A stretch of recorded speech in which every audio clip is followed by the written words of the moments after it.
Hello everyone, నా పేరు Anand. Welcome to your mister lens. ఈరోజు మనము హైదరాబాద్ మెట్రో ఫేజ్ 2 ఎక్స్పాన్షన్ గురించి తెలుసుకోబోతున్నాము. హైదరాబాద్ మెట్రో వాళ్ళు ఓల్డ్ సిటీ నుంచి ఎయిర్పోర్ట్ వరకు ఒక కొత్త లైన్ వేస్తున్నారు. అలానే ఎంజీబీఎస్ నుంచి చంద్రాయణగుట్ట వరకు ఉన్న లైన్ని ఎక్స్పాండ్ చేస్తున్నారు. మనము ఇదంతా బాగానే ఉంటుంది చూడటానికి, కానీ ఇందులో కొన్ని హిడెన్ కాస్ట్స్ ఉన్నాయి. అవేంటివంటే displacement, environmental damages and funding problems. So ఈ మూడిటి గురించి మనము ఈ వీడియోలో తెలుసుకుందాం. సో ఈ హైదరాబాద్ మెట్రో ఎక్స్పాన్షన్లో ఉన్న ఒక బిగ్గెస్ట్ హిడెన్ కాస్ట్ ఏంటంటే డిస్ప్లేస్మెంట్.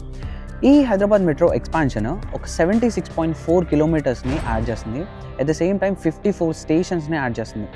ఎంజీబీఎస్ నుంచి చంద్రాయణగుట్ట వరకు ఉన్న గ్రీన్ లైన్ ఎక్స్టెండ్ చేస్తున్నారు. అండ్ ఆల్సో ఓల్డ్ సిటీ నుంచి రాజీవ్ గాంధీ ఇంటర్నేషనల్ ఎయిర్పోర్ట్ వరకు ఒక కొత్త లైన్ వేస్తున్నారు. కానీ దీనివల్ల ఆల్మోస్ట్ 1100 ప్రాపర్టీస్ ఎఫెక్ట్ అవబోతున్నాయి.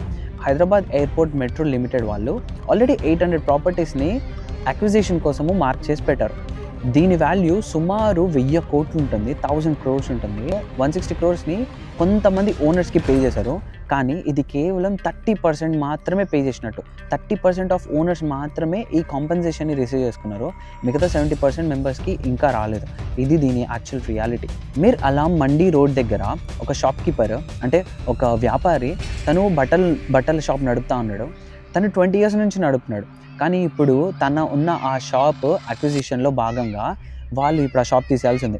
సో వాళ్ళకి కాంపెన్సేషన్ వస్తుంది, కానీ వాళ్ళ జీవనాధారం ఇప్పుడు పోతుంది కదా. వాళ్ళు ఇప్పుడు మళ్ళీ ఇంకొక దగ్గర షాప్ పెట్టాలన్న వాళ్ళ వల్ల అవ్వదు కదా. ఈ ఎక్స్పాన్షన్లో ఉన్న ఇంకొక బిగ్గెస్ట్ హిడెన్ కాస్ట్ అంటే ఎన్వైరన్మెంటల్ డ్యామేజెస్.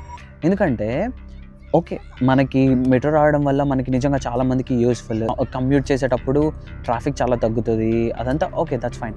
కానీ ఈ ఒక కొత్త లైన్ ఇప్పుడు ఏదైతే కన్స్ట్రక్ట్ చేస్తున్నారో, ఎక్కడ నుంచి మన ఓల్డ్ సిటీ నుంచి రాజీవ్ గాంధీ ఇంటర్నేషనల్ ఎయిర్పోర్ట్ వరకు ఒక పర్పుల్ లైన్ వేస్తున్నారు. దానికోసమని 5000 ట్రీస్ని 2023 నుంచి 5000 ట్రీస్ని కట్ చేసేసారు ఆల్రెడీ.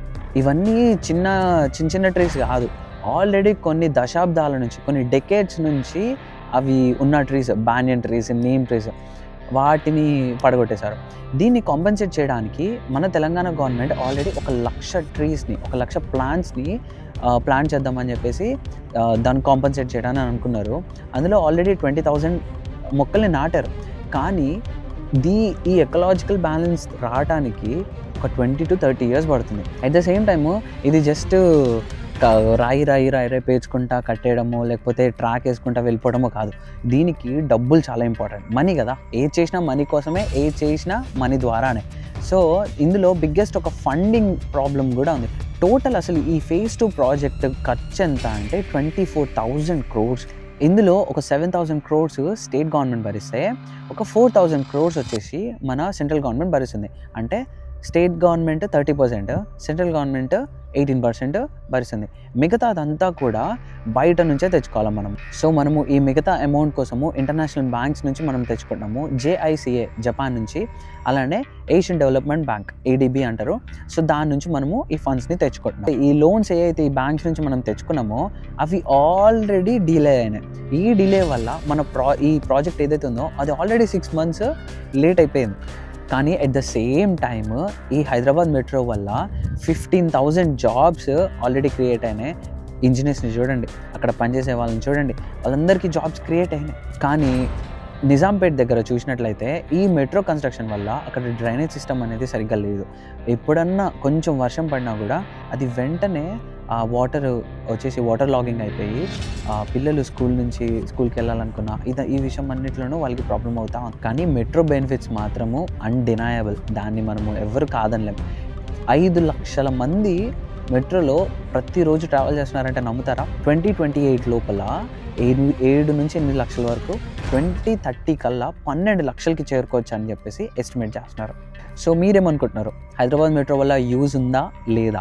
ఒకవేళ హైదరాబాద్ మెట్రో వల్ల యూజ్ ఉంటే ఇంకా ఈ ప్రాబ్లమ్స్ని మనము తెలంగాణ గవర్నమెంట్ ఏ విధంగా దాన్ని కాంపెన్సేట్ చేయొచ్చు? ఎన్వైరన్మెంట్ని సేఫ్ గార్డ్ చేసే విషయంలో కంట్రీ అండ్ సుప్రీంకోర్టు కానీ అందరూ, గవర్నమెంట్ కానీ చాలా కేర్ తీసుకుంటున్నారు. ఎందుకంటే ఇంకా ఇదే మన ఫ్యూచర్. ఈ ఎన్వైరన్మెంట్ని కనుక మనము కాపాడుకోలేకపోతే మన ఫ్యూచర్ జనరేషన్స్ని మనము ఎప్పటికీ కాపాడుకోలేము. వాళ్ళు తాగే నీటిలోనూ, వాళ్ళు పీల్చే గాలిలోనూ అంతా పొల్యూషనే ఉంటుంది. సో మీరేమనుకుంటున్నారో కామెంట్లో తెలియజేయండి. నెక్స్ట్ వీడియోతో మీ ముందుకి వస్తాను. Thank you.